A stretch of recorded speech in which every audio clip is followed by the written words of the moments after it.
You think you know America? Big cities, national parks, tourist traps. But what about the places time forgot? Today, we're taking a road trip into the hidden corners of the USA, exploring towns with stories so wild you'd think they were fiction. This isn't about mockery.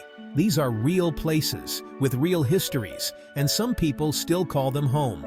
We're here to listen, to learn, and to understand the stories these streets have to tell.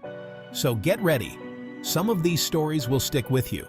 If you're fascinated by the real, untold stories of America, subscribe and join our journey. Let's dive in.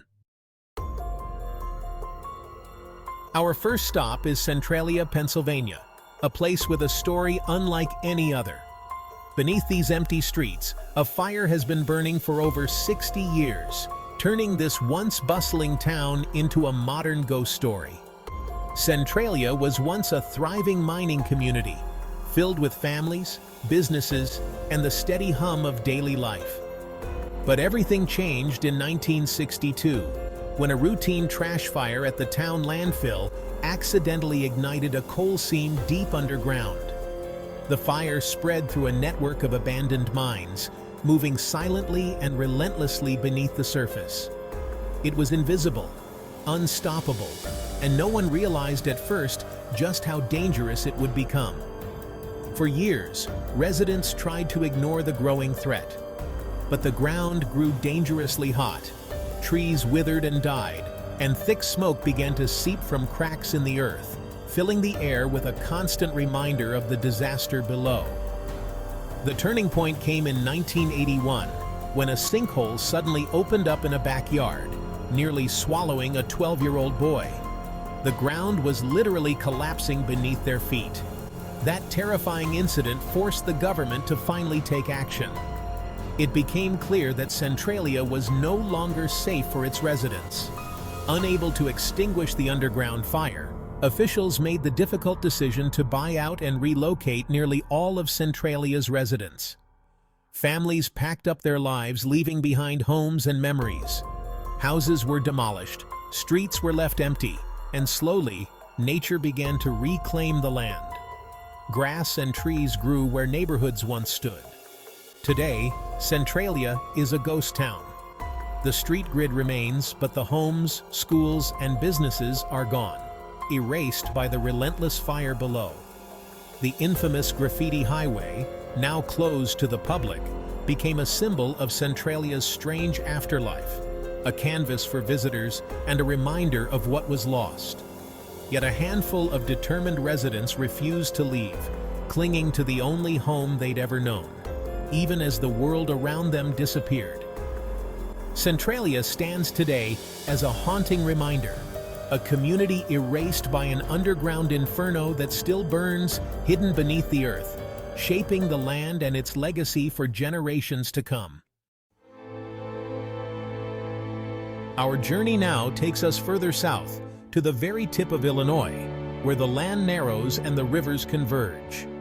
Welcome to Cairo, Illinois, a town with a history as deep and winding as the waters that surround it.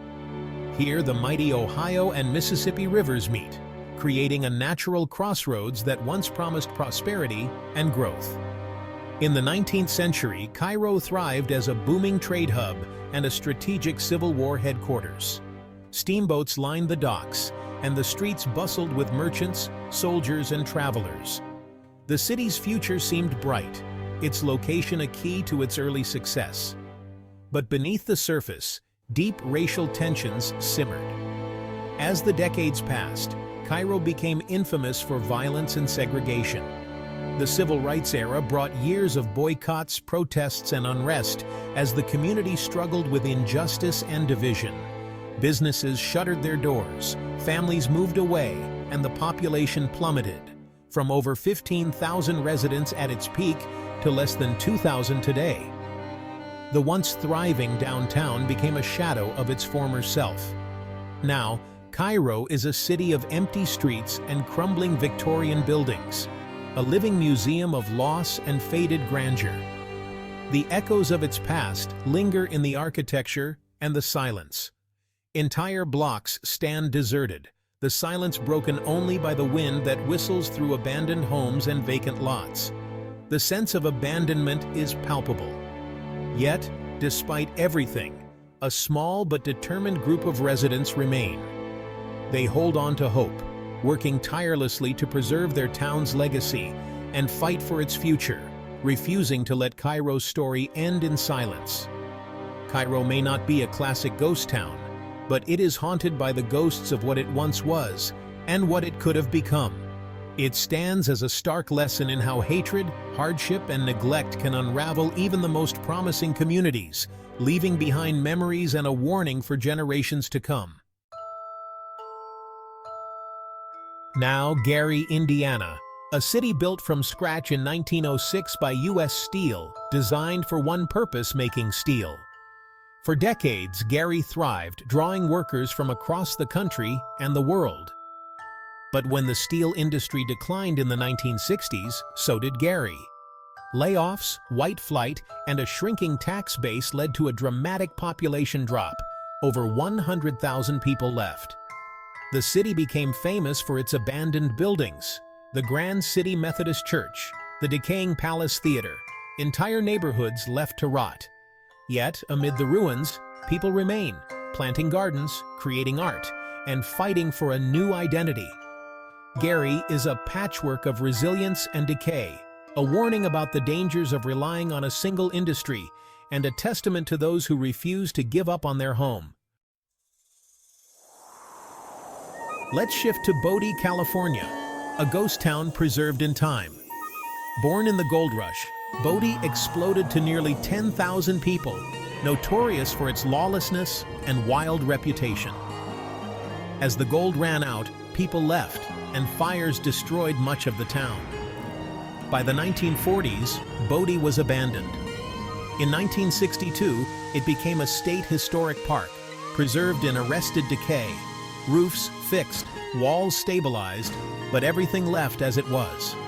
Walk through Bodie today and you'll see dusty shelves, tables set for dinner, and school lessons still on the chalkboard. It's not a recreation, it's the real thing, frozen in time. Bodie is a haunting, beautiful time capsule of the American West. Now, Peacher, Oklahoma, a town poisoned by its own success. Once a mining powerhouse, Peacher produced lead and zinc for 2 world wars. But toxic waste piles, called chat, were left everywhere, and no one realized the danger. Kids played on the chat, and it was used in roads and playgrounds.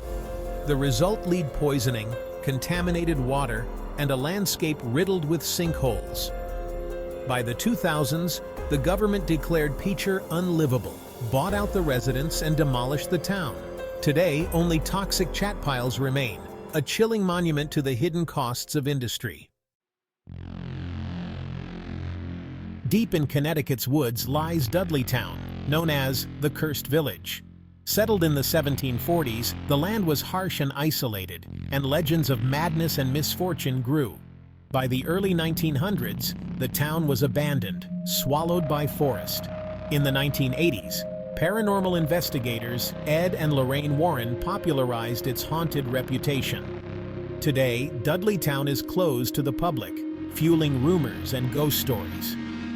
Historians say the curse is just folklore, but the legend endures, a reminder of how fear and myth can turn a forgotten place into one of America's most haunted. Our final stop, Love Canal, New York. This unassuming neighborhood would become the epicenter of one of America's most infamous environmental disasters, forever changing how the nation viewed toxic waste and public health. In the 1940s, the Hooker Chemical Company used an abandoned canal as a dumping ground, burying over 22,000 tons of hazardous chemical waste beneath the earth. When the company was finished, they covered the site and sold the land to the local school board for just $1, with little warning about what lay beneath. Soon, homes and a school were built directly on top of the toxic site. Families moved in, drawn by the promise of a safe suburban life, completely unaware of the invisible danger lurking below their feet. By the 1970s, the chemicals began to seep up through the soil and into people's basements. Residents noticed strange odors, black sludge, and unexplained illnesses. Children and adults alike suffered from rashes, headaches, birth defects, and even cancer, turning the American dream into a nightmare. Refusing to be ignored, residents, led by local mother Lois Gibbs, organized protests, held community meetings, and demanded answers. Their fight for justice captured national attention and inspired a movement. In 1978, President Jimmy Carter declared a federal emergency at Love Canal, a rare move that led to the evacuation of over 800 families. Bulldozers soon arrived to demolish homes, and the neighborhood was left deserted. The tragedy of Love Canal led directly to the creation of the EPA's Superfund program, a landmark law designed to clean up toxic sites across the country. It marked a turning point in environmental awareness and regulation in the United States. Today, Love Canal is a fenced-off, empty field, a silent reminder of the neighborhood that once thrived here. It stands as a powerful monument to a community's courage and the ongoing fight for environmental justice. Centralia, Cairo, Gary, Bodie, Peacher, Dudleytown, Love Canal. Each tells a powerful story. These aren't just abandoned places. They're lessons in resilience, loss, and the consequences of our actions. They remind us that progress isn't always a straight line, and every community has stories worth remembering. If you want to see more hidden truths and untold stories, subscribe and help us shine a light on America's forgotten places. Thanks for watching, for caring, and for coming on this journey. We'll see you on the next one. Stay curious.